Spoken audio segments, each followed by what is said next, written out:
so bending can be tricky. I hope it doesn't happen like that for you. I hope you get it quick. You got to get used to how you change your position of your mouth, and it also kind of helps to think the pitch. Ah, ooh, ah, ooh, ah. You're going down half a step for a lot of the bends. There are some places where you can go down a whole step or more. You can do a whole step on draw 2, and you can do a whole step and a minor third bend on draw 3. So 3 and 5 are a good place to start, and you can bend them both at the same time if you want. Gives it a wailing sound that you'll hear used a lot.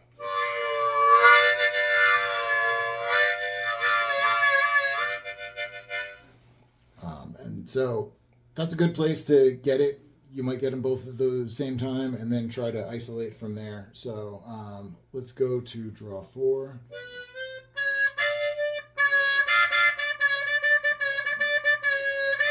So that is bending that D down to a D flat. So let me see if I can get where the camera can see me.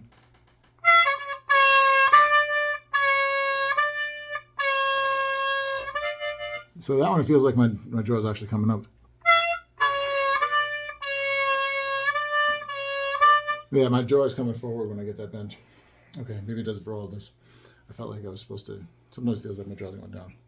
But there's just a feel to it. You'll know when you get it. All right, so let's try on draw 3 to bend that B down to the minor third. That's the major sound. Kind of, if you hear that na na na na na na na na na na, that's the sound that you want to get between the root and the major third.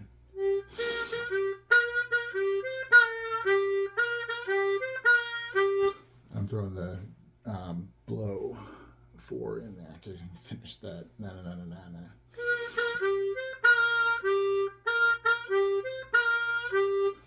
na. But that's the minor. That's the minor third. That's the half step bend. You can bend down to the major second, so that's a whole step bend.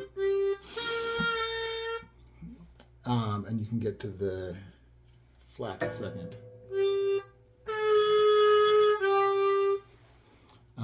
So all those notes.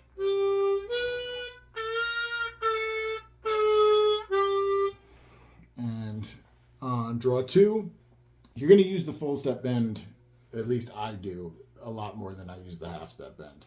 The full step bend is the flat 7. It's a blues note that you use frequently.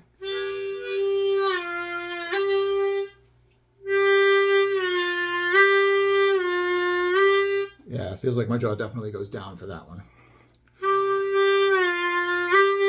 And there is a note in between, so you can. I'm going to go down to the whole step, up to the half step bend.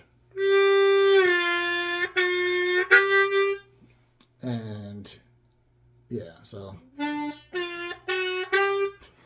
those are good to get control of, but get that whole step bend. I think it's kind of easier because you don't have to stop at a precise spot. You just bend it all the way down as far as it'll go.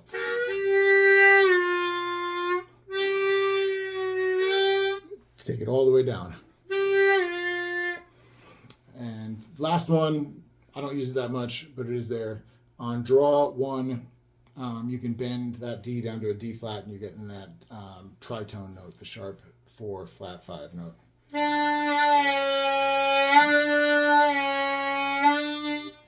Usually feels like I need a lot of air for that one. And you're playing it in the passage. It's a lot of air that you may not have on reserve, whereas some of those higher bends, it doesn't take a lot of effort to bend them.